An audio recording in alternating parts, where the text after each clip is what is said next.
चलिए, good morning सबको।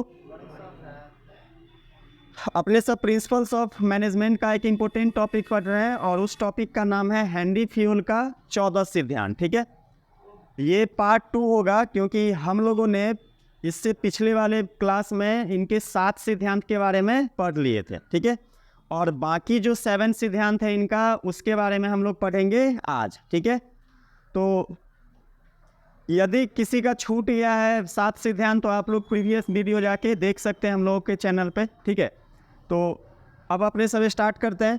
चलिए देखिए, हेनरी फ्यूल जी का 8वां सिद्धांत क्या बताता है। हेनरी फ्यूल जी का 8वां सिद्धांत है व्यक्तिगत हितों की अपेक्षा सामान्य हितों की अधीनता, यानी subordination of individual interest to general interest. इसका मतलब ये हुआ बाबू कि व्यक्तिगत हितों की अपेक्षा सामान्य हितों की अधीनता। इसका मतलब ये होता है कि जो संगठन होते हैं, जो संस्था होते हैं, उस संस्था में संस्था के उद्देश्यों को क्या देने चाहिए, महत्व देनी चाहिए, ना कि किसी कर्मचारी के व्यक्तिगत उद्देश्य को महत्व देना चाहिए। ठीक है, इसका से आप लोग ऐसे देख सकते हैं कि यदि संस्था में काम कर रहे हैं लोग हैं, ठीक है, और कोई भी व्यक्ति यदि काम कर रहा है, ठीक है, तो उस व्यक्ति का अपना पर्सनल इंटरेस्ट भी होता है। अब उस व्यक्ति के आप पर्सनल इंटरेस्ट को ज़्यादा महत्व दीजिएगा तो संस्था का उद्देश्य पूरा हो पाएगा क्या? नहीं हो पाएगा। इसीलिए हेनरी फ्यूल जी बताते हैं कि कभी भी किसी भी संगठन में आप किसी कर्मचारी के व्यक्तिगत विशेष को महत्व मत दीजिए, व्यक्तिगत विशेष को महत्व मत दीजिए, बल्कि संस्था के जो सामान्य उद्देश्य हैं उस उद्देश्य को आप क्या दीजिए, महत्व दीजिए। ठीक है, यदि आप संस्था के सामान्य उद्देश्य को महत्व देंगे तो क्या होगा, संस्था दिन प्रतिदिन क्या होगा, गतिशील होगा। यदि आप किसी व्यक्ति विशेष के हित को ध्यान में रख के काम करेंगे तो वो व्यक्ति विशेष अपने अनुसार ही क्या करना पड़ेगा, कार्य करना पड़ेगा। जैसे एक एग्जाम्पल देखिए, मान के चलिए कि ये कोई संगठन है और इस संगठन में आप लोग देखिए कि इस संगठन का कोई उद्देश्य होगा और उस उद्देश्य की पूर्ति के लिए बहुत सारे लोग काम कर रहे होंगे कि नहीं काम कर रहे होंगे। तो ये जितने भी लोग काम कर रहे होंगे, इन सभी लोगों का कुछ न कुछ अपना उद्देश्य होगा कि नहीं, अपना हित होगा कि नहीं होगा। ये लोग क्या चाहेंगे कि हम कम काम करें और हमको पैसा अधिक मिले, हम काम कम करें और हमको पैसा अधिक मिले। जैसे आप लोग भी यही सोचते हैं कि मेहनत कम करें और हमको ज्ञान ज़्यादा प्राप्त होगा। ऐसा होगा क्या? ऐसा नहीं हो सकता। आपको अधिक के लिए क्या करना पड़ेगा, अधिक परिश्रम भी करना पड़ेगा। उसी प्रकार से आप लोग देखिए कि ये लोग हमेशा क्या चाहेंगे कि हम काम कम करें लेकिन हमको पैसा अधिक मिलना चाहिए। अब मुझे बताइए, ये संगठन है और ये लोग इसमें काम करते हैं, यही लोग यदि काम कम करेंगे तो संगठन का जो उद्देश्य होगा वो पूरा हो पाएगा क्या? नहीं हो पाएगा। इसीलिए हेनरी फ्यूल जी बताते हैं कि सामान्य जो उद्देश्य होते हैं, संस्था के जो उद्देश्य होते हैं, उसको विशेष महत्व दिया जाए, ना कि व्यक्तिगत उद्देश्य को। और याद रखिएगा कि कभी भी दोनों के बीच में कभी भी विवाद की स्थिति हो कि व्यक्तिगत उद्देश्य और संगठन के उद्देश्य, तो एक प्रबंधक को हमेशा ही इस पे ध्यान ज़्यादा केंद्रित होना चाहिए। जो संगठन के सामान्य उद्देश्य होते हैं उस पे वो क्या देना चाहिए, उस पे उसको ज़्यादा बल देना चाहिए, ना कि किसी व्यक्ति विशेष के उद्देश्य को पर ज़्यादा बल देना चाहिए। समझ में आया कि नहीं आया? आ गया। तो इनका 8वां क्या सिद्धांत है, व्यक्तिगत हितों की अपेक्षा सामान्य हितों की अधीनता, यानी subordination of individual interest to general interest. समझ में आ गया कि नहीं आया? समझ में आ गया ना। 8वां देखिए, 8वां क्या है, केंद्रीकरण तथा विकेंद्रीकरण। ये देखिए ये क्या बता रहा है, केंद्रीकरण और विकेंद्रीकरण। देखिए क्या बता रहा है, यहाँ पे एक व्यक्ति है, ठीक है, और यहाँ देखिए कल भी मैंने आप लोगों को शायद थोड़ा बताया था लेकिन उसका वीडियो नहीं बना पाए। यहाँ पे बहुत सारे व्यक्ति हैं। अब देखिए केंद्रीकरण और विकेंद्रीकरण का मतलब ये होता है बाबू कि जब निर्णय लेने का, देखिए सबसे पहले समझिए कि केंद्रीकरण क्या होता है, सेंट्रलाइजेशन क्या होता है। सेंट्रलाइजेशन के बारे में अच्छा है समझिए। सेंट्रलाइजेशन क्या होता है कि जब निर्णय लेने का, डिसीजन लेने का सारा अधिकार किसी एक व्यक्ति के पास हो या किसी एक जगह केंद्रित हो तो उसे हम लोग क्या बोलते हैं, सेंट्रलाइजेशन। क्या बोलते हैं बाबू? सेंट्रलाइजेशन। यहाँ पे देखिए, यहाँ पे एक व्यक्ति है और निर्णय लेने का सारा अधिकार किसके पास समाहित है, इसी व्यक्ति के पास केंद्रित है, तो इसे क्या बोलेंगे, सेंट्रलाइजेशन। और डिसेंट्रलाइजेशन मतलब क्या होता है, विकेंद्रीकरण मतलब क्या होता है कि जब अधिकार का क्या हो जाना चाहिए, जब पावर का क्या होना चाहिए, बंटवारा होना चाहिए, डिस्ट्रीब्यूशन होगा, तो अब इसे हम लोग क्या बोलते हैं, विकेंद्रीकरण। क्या बोलते हैं बाबू, विकेंद्रीकरण। तो हेनरी फ्यूल जी यहाँ पे बताते हैं कि किसी भी संगठन में ना ही पूर्ण रूप से केंद्रीकरण होना चाहिए, ना ही पूर्ण रूप से क्या होना चाहिए, विकेंद्रीकरण होना चाहिए। अब देखिए ऐसा वो क्यों बताते हैं, अब आप लोग मुझे बताइए कि सारा अधिकार यदि एक ही व्यक्ति के पास होगा तो ये अपने हिसाब से नहीं चलेगा क्या, इसका दुरुपयोग हो सकता है कि नहीं हो सकता। इसीलिए हेनरी फ्यूल जी क्या बताते हैं कि सेंट्रलाइजेशन यानी केंद्रीकरण ना ही किसी संगठन में पूर्ण रूप से केंद्रीकरण होना चाहिए और ना ही पूर्ण रूप से क्या होना चाहिए, विकेंद्रीकरण होना चाहिए। और यहाँ पे देखिए यदि सारा पावर इन सभी लोगों को दे दिया जाए तो ये सभी लोग अपने पावर का दुरुपयोग करेंगे कि नहीं करेंगे।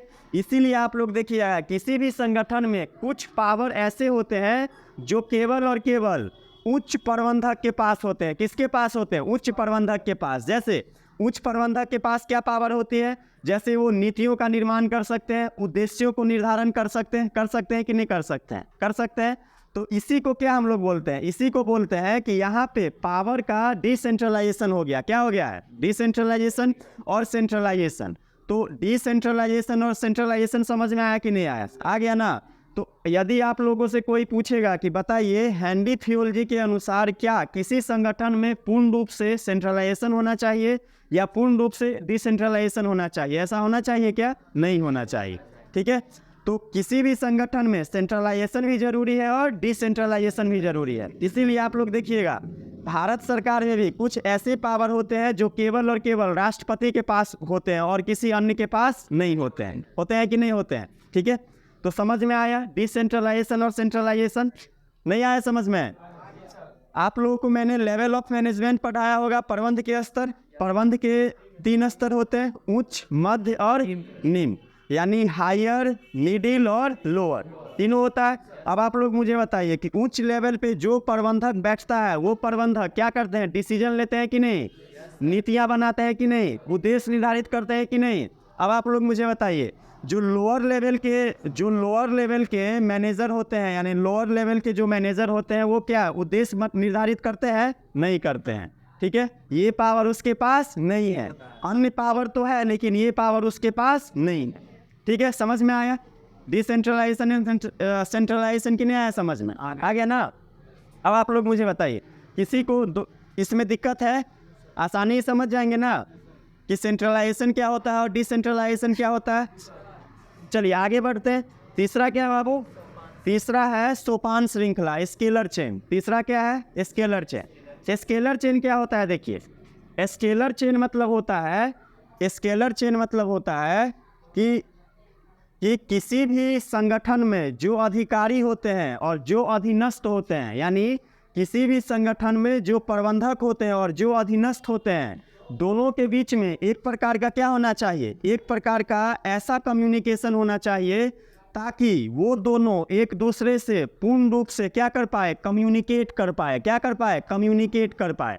श्रृंखला मतलब क्या होता है, जुड़ा हुआ। श्रृंखला मतलब क्या होता है बाबू, जुड़ा हुआ, चेन की तरह। क्या होता है, चेन की तरह। ऐसे देखिए मान के चलिए कि ये कोई संगठन है और यहाँ ए लेवल है, यहाँ बी लेवल है, यहाँ सी लेवल है और यहाँ डी लेवल है।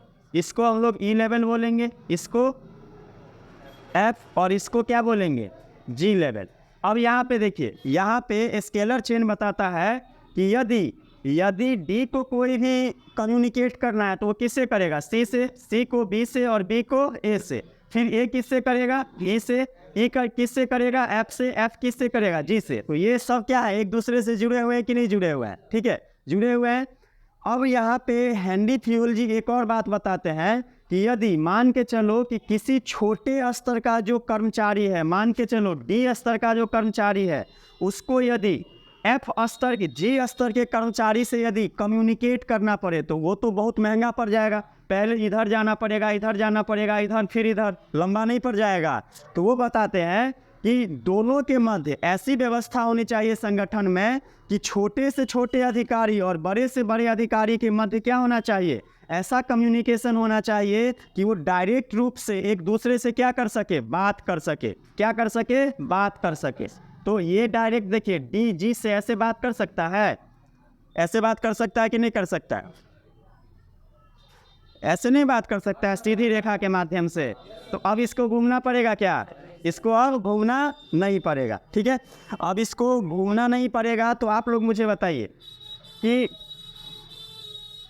अब इसको कहीं पर भी घूमना पड़ेगा। ये डायरेक्ट यदि डी को जी से बात करना है तो एक सीधी रेखा के माध्यम से बात कर सकता है कि नहीं कर सकता।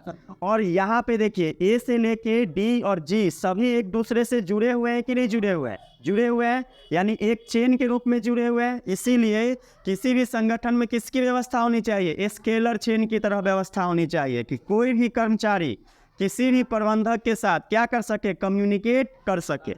समझ में आया कि नहीं आया? समझ में स्केलर चेन क्या है, समझ में आया नहीं आया? समझ में। तो अभी आप लोगों को मैंने सोपान श्रृंखला के बारे में बताया, स्केलर चेन के बारे में। आई होप मुझे लग रहा है समझ में आ जाना चाहिए कि नहीं आया? समझ में आया ना? जैसे मैं एक एग्जाम्पल लेता हूँ, आप लोग स्कूल में पढ़ते होंगे ना, स्कूल में जैसे छुट्टी होती है तो आप लोग देखिएगा, स्कूल में जैसे छुट्टी होती है तो छुट्टी का एप्लीकेशन सबसे पहले हेड मास्टर के पास आता है कि नहीं आता? हेड मास्टर एप्लीकेशन पे सिग्नेचर विग्नेचर करके किसको देता है, अपने से नीचे वाले अधिकारी को। उससे नीचे वाले अधिकारी क्या देते हैं, अपने से नीचे वाले अधिकारी को। उससे नीचे वाले अधिकारी क्या देते हैं, अपने से नीचे वाले अधिकारी को। लास्ट में सबसे जो नीचे वाले अधिकारी होते हैं वो किसको देते हैं, प्यून को। किसको देते हैं, प्यून को। और प्यून क्या करता है कि यहाँ पे इंफॉर्मेशन बोर्ड होता है और इंफॉर्मेशन बोर्ड पे जाके वो एप्लीकेशन क्या कर देता है, चिपका देता है। और अंतोगत क्या कर पाते हैं, विद्यार्थी लोग उस इंफॉर्मेशन को पढ़ के ये मालूम कर लेते हैं कि कितना से कितना दिन तक क्लास हम लोग का स्कूल छुट्टी है। तो यहाँ पे भी क्या देख रहे हैं आप, यहाँ पे हेड मास्टर से लेकर प्यून तक और स्टूडेंट तक क्या बना हुआ है, एक चेन नहीं बना हुआ है, एक चेन बना हुआ है ना। तो इसी को हम लोग क्या बोलते हैं, इसी को बोलते हैं हम लोग स्केलर चेन। क्या बोलते हैं बाबू, स्केलर चेन। समझ में आ गया कि नहीं आया? आया ना? नहीं आ रहा है समझ में? आ रहा है ना? चलिए आगे देखिए, आगे एक और है कि कर्मचारियों के कार्यकाल में क्या होना चाहिए, अस्थायित्व होना चाहिए। कर्मचारियों के कार्यकाल में अस्थायित्व। अब कर्मचारियों के कार्यकाल में अस्थायित्व का मतलब ये हुआ कि मान के चलो कि ये कोई संगठन है बाबू, मान के चलिए कि ये कोई संगठन है या कंपनी है, इसमें हम किसी कर्मचारी को क्या किए, भर्ती लिए। क्या लिए, भर्ती लिए। मतलब कोई भी कर्मचारी है, ये कर्मचारी इस कंपनी में काम करना चाहता है। तो ये कंपनी यदि ये आश्वासन देगा, अब आप लोग देखिए अच्छा समझिए, यहाँ पे मैंने आप लोगों को क्या बोला, ये कोई कंपनी है या ये कोई संगठन है, ठीक है। इस संगठन में कोई भी अधिकारी या कोई भी लोग यदि काम करना चाहेगा तो कंपनी इसको पहले क्या बोलेगी, मान के चलिए कि कंपनी यदि बोल रही है कि हम आपको केवल 1 साल के लिए रखेंगे। कितने दिनों के लिए, 1 साल के लिए, 1 ईयर के लिए रखेंगे। तो आप लोग मुझे बताइए कि ये लोग सोचेंगे कि नहीं सोचेंगे, जैसे तैसे भी करके 1 साल काटना है, ये होगा कि नहीं होगा? क्यों? क्योंकि ये कम अवधि के लिए इसमें काम कर रहे हैं ना, कम अवधि के लिए काम कर रहे हैं। तो ये अपना काम अच्छा से कर पाएंगे क्या? अच्छा से नहीं कर पाएंगे, नहीं कर पाएंगे। और जब ये लोग अपना काम अच्छा से नहीं कर पाएंगे तो कंपनी का जो उद्देश्य होगा उसकी पूर्ति हो पाएगी क्या? नहीं हो पाएगी। तो यहाँ पे हेनरी थियोल जी ये बताते हैं कि अपने 14 सिद्धांत में से एक सिद्धांत में उन्होंने इस बात का भी जिक्र किया है कि कर्मचारियों के कार्यकाल में क्या होना चाहिए, अस्थायित्व होना चाहिए, स्टेबिलिटी होना चाहिए, यानी stability of the tenure of personnel. ठीक है, तो यहाँ पे वो ये कह रहे हैं कि कोई भी कर्मचारी किसी भी संस्था में यदि काम करता है तो उसको आप ये आश्वासन दीजिए कि आपका काम करने का अवधि क्या है, लंबा है। क्या है, काम करने का अवधि लंबा है। आपका काम इतना दिनों में, इतना दिन तक आपका काम होता रहेगा। ठीक है, उसके बाद क्या दिया जाएगा, आप यदि काम करने में असक्षम है तो आपको क्या दिया जाएगा, रिटायरमेंट दिया जाएगा। तो देखिएगा अच्छे कंपनी में जो एम्प्लॉय काम करते हैं वो क्या होते हैं, वो परमानेंट होते हैं। क्या होते हैं, परमानेंट होते हैं। उनकी अस्थायित्व क्या होती है, सुनिश्चित हो जाती है। गवर्नमेंट जॉब के लिए लोग इतना हल्ला क्यों कर रहे हैं, उसकी सबसे बड़ी विशेषता ये है कि गवर्नमेंट जॉब में क्या है, अस्थायित्व है। क्या है बाबू, स्टेबिलिटी है।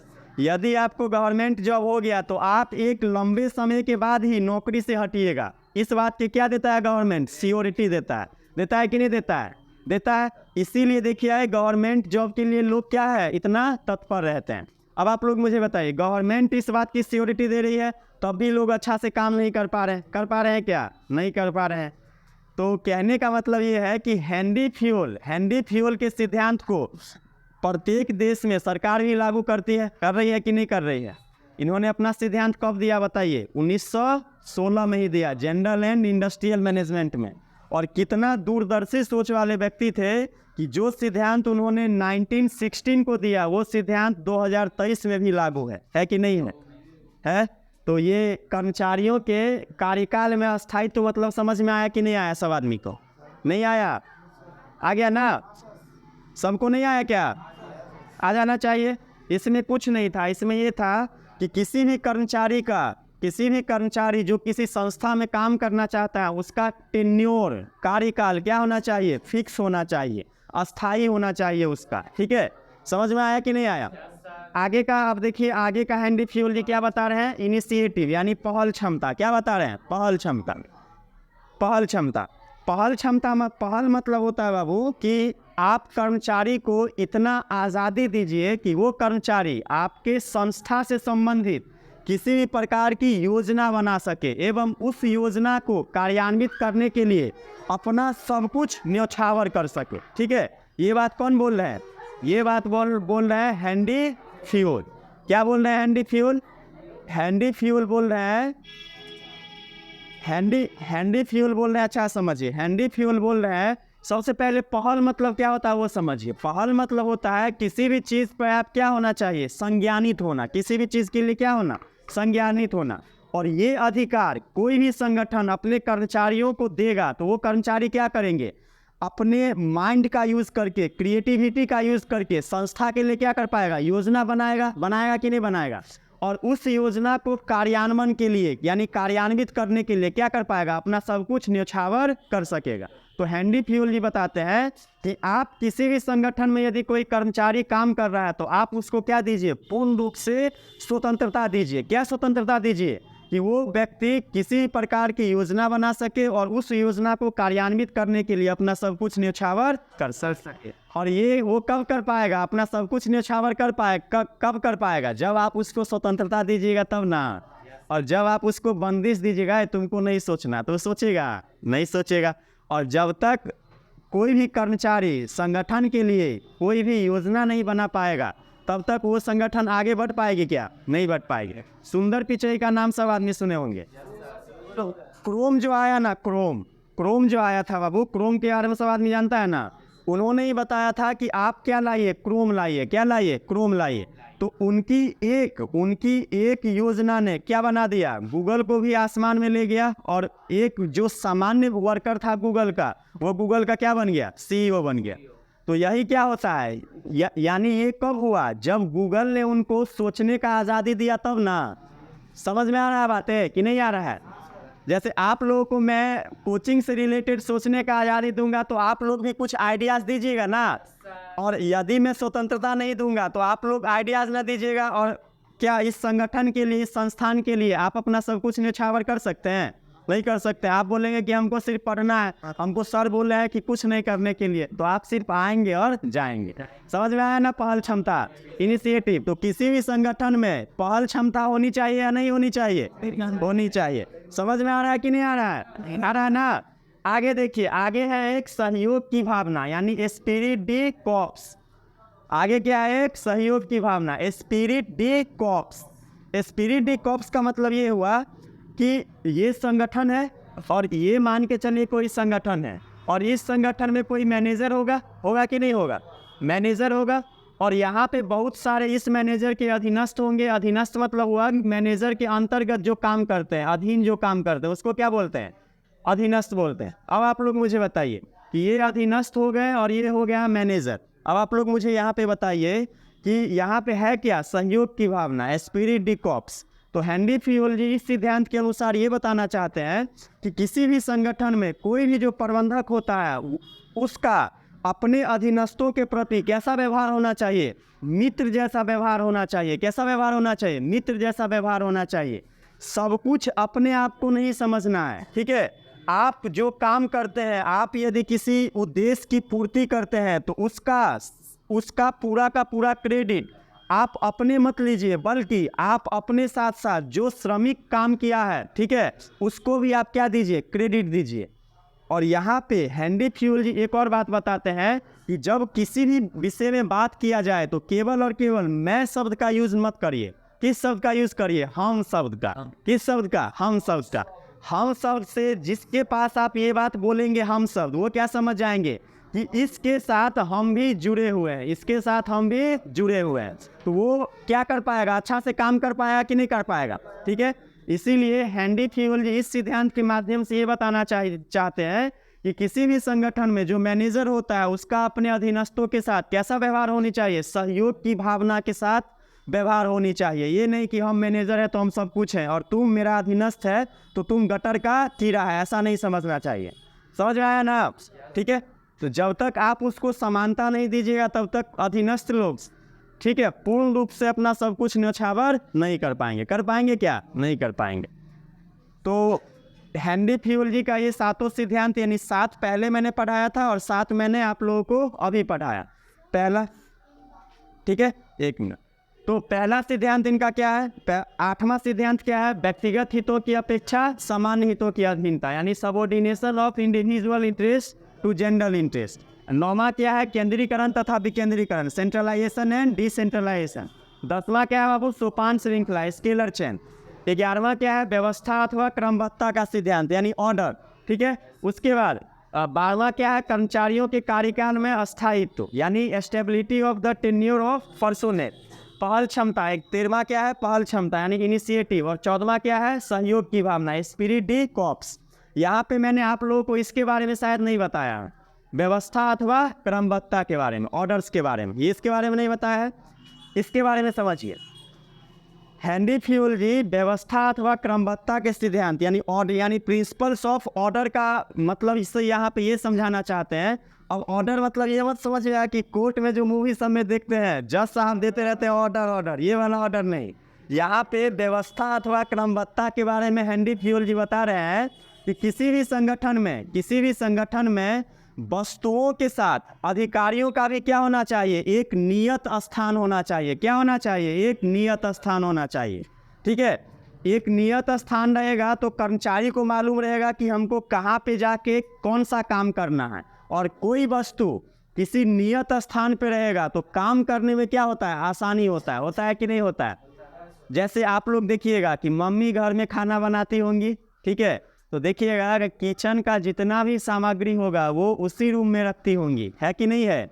यदि वो अलग अलग रूम में रखेंगी तो जैसे अब दाल चढ़ा लिए, दाल को क्या करना है? छौंकना है, तो उसके लिए अब जीरा लगता है, जीरा उस रूम में न रख के दूसरा रूम में, इधर तेल गरम करने के लिए रख दिया, उधर गई जीरा लाने के लिए, तो सारा तेल क्या हो जाएगा? जल नहीं जाएगा?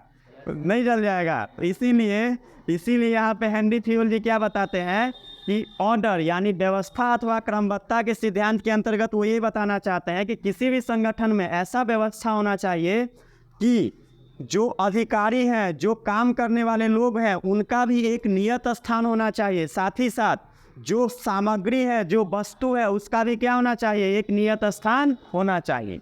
ठीक है, तो ऑर्डर यानी प्रिंसिपल ऑफ ऑर्डर समझ में आया आप लोगों को?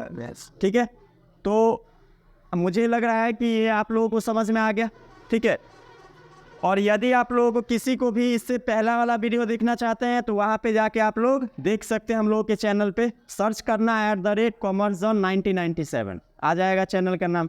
नया चैनल बनाए हैं, यदि कहीं पे कुछ डाउट है तो आप लोग ज़रूर कमेंट करिए ताकि हम इम्प्रूवमेंट कर पाएँ। ठीक है।